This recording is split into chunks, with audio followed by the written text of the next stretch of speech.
Welcome back to Mac Talks Football, and we are gonna talk about the best team currently in Europe. And no, it's not Real Madrid or Barcelona, it's not Liverpool, it's not PSG, it's not Bayern Munich, it is Atalanta, basically a small club in comparison to all of them, a small Italian club in Serie, and they are probably for me the best club at the moment. The way they are playing, 11 game unbeaten run in Serie, 14 game unbeaten run, 15 game unbeaten run in all competition, and they are having the time of their lives. They're top of Syria. They are almost going to qualify for the round of for the round of 16 if they finish in the top 8, which they can. But if they don't finish there, they are for sure going to qualify for the round of 32. They are in the quarterfinals of the Coppa Italia, so everything is working out for Atalanta, and they are having fun. But how do they get it there?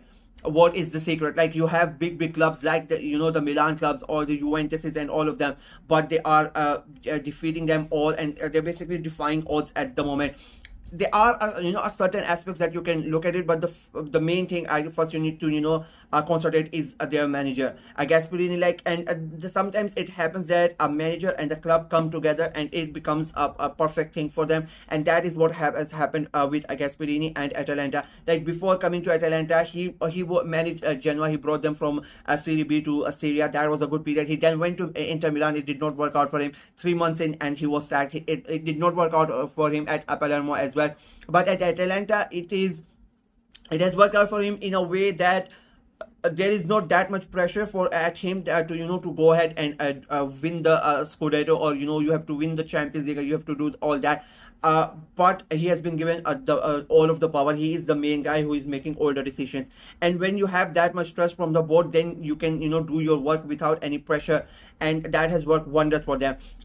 Because there is stability. Like, he's the fourth longest serving manager in Europe at the moment, Gasperini, and that has helped Atalanta in a perfect way. They know how they are gonna play every single season, so that helps. Their youth network is youth setup is one of the best at the moment, and their scouting network as well. Now, because they play the same way, whether it's the main team, whether it's the under 21s, and all the way down, they are playing the way that Gasperini wants them to play. They now have an identity, a style of play that they want to play. So even the youth players that come up, that they transition into the first team, into the proper team, they know how they are going to play. Like, it is the same thing. It is nothing new to them. So it is the same. It helps them when they go there. They don't feel out of place. And the same way, when the scouts are looking for a new player, and or Gasperini has an eye on a player, he knows they know what type of player they want to, what the manager is going to need. So they also bring in these type of players, and they come in and they start working. The best example, I said after that Copa Italia game against Cesna, they did not start majority of their first teamers. They had like their second team, and they won that game 6-0, and they scored the goals for fun. Because the main thing is the system, the system that Gasperini has brought in, the way that they play in, it is really good, and it is working for them effectively. You look at the players that they have, there are no like big name players in Atalanta side, and even if they have big name players, and they sell them, like this sold Cook miners to Juventus for like 50 million euros over the summer, and you thought when he's gonna go, it might affect Atalanta in such a big way. It hasn't really. Like, it doesn't feel like Atalanta have missed him at all. Like, 2 out of the top 4 goal scorers in Serie are from Atalanta. Ratigi is the top goal scorer, and then on fourth you have Lukman with 9 goals. Ratigi has 11 scores. You have the Catalier around with 6 goals as well in the 6th position as well. So this is one more thing, that because it's the system is like this, that they don't rely on one single player, or they don't rely on a couple of good players. Their entire team is basically involved in your scoring goals. They have like 7 or 8 goal scorers that can come in, and this includes the defenders as well. They come in and they can easily score the goals, and I think that is one of the strongest aspect of why Atalanta are doing so good. Like, they were the only team who defeated Leverkusen last year. They won the Europa League last year. Lukman scored the hat-trick 3-0 in that final Europa League final, and now that the way that they are playing, they are on an 11 game unbeaten run in Serie A. The highest is 17 games. There are still 6 games to go, but what they have achieved till now is amazing. And there's a big chance that they might go ahead and win the title after all. It is gonna be hard for them. It is gonna be really hard, because the thing with Atalanta, unfortunately, is they don't have that much of a squad, that their squad is not that big enough. And one more thing is that they don't have money, and they don't have the money to to go ahead and buy the players, and which makes all of this even more or even more special. That you look at the budget spend of the top 8 teams in Serie A currently, that apart from Atalanta, only Fiorentina are the ones that who have a positive balance. Apart from them, all of them have the negative balance in terms of spending the money, in terms of buying the players. And that brings me back to my main question, because because they know what type of players they want, they don't overspend on other players. They get the players, they get them young, they bring them in their system, and then they basically polish them and shine them up. The best example is Lookman. Like he was in England, it did not work out for him at in the Premier League. He played for Everton, he played for Fulham, but it did not work out for him. Atalanta got him on cheap, I think under 10 million euros. And now look at Lookman. Like his current value, if you ask, is one of the most sought out at wingers in Europe. He's linked with Arsenal as well. He's linked with Spurs as well, and that is around 40 to 50 million euros. They got him around under 10 million euros, and now he's basically, if they want to sell him, just like they sold Cop Miners during the summer, he went for about 55 to 60 million euros. They can get a big money out from him, and then they have their replacements ready, or ready to go.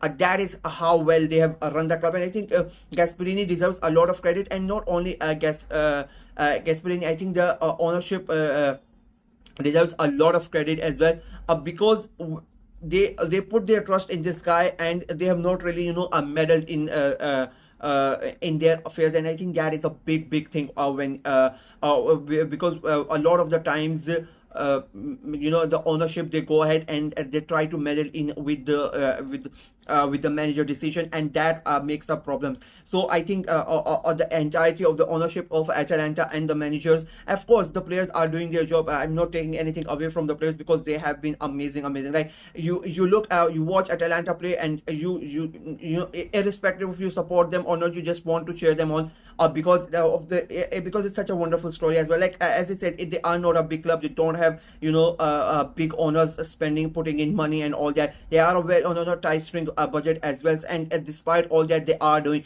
I really hope, I don't want to sound biased, but I really hope they go ahead and win the Scudetto, because that will be such an amazing footballing story, right? They already won the Europa League last year under Gasperini. Like that was their first European trophy, and nobody really gave them any chance, because they were constant undefeated in the entire season. They have not lost a single game going against Atalanta. Everybody thought that Xavi Alonso was gonna go ahead and Leverkusen were gonna get the job done, but Atalanta did not let them do it. And when they played against Real Madrid, they were really good in that Super Cup as well. So as I said, they are in the Champions League this season as well. Reaching the Champions League was a big deal for them, let's be honest, last year, but now they are basically challenging for the Scudetto. I don't think any Atalanta fans would have hoped that there was gonna come a day where when they go ahead and challenge for the Scudetto, but it is possible. The way that they are playing, it is really possible. The main thing is injuries, like, because as I said, they don't have a big enough squad like Inter do, or like Juve do. So for me, the main thing is how long can they stay fit,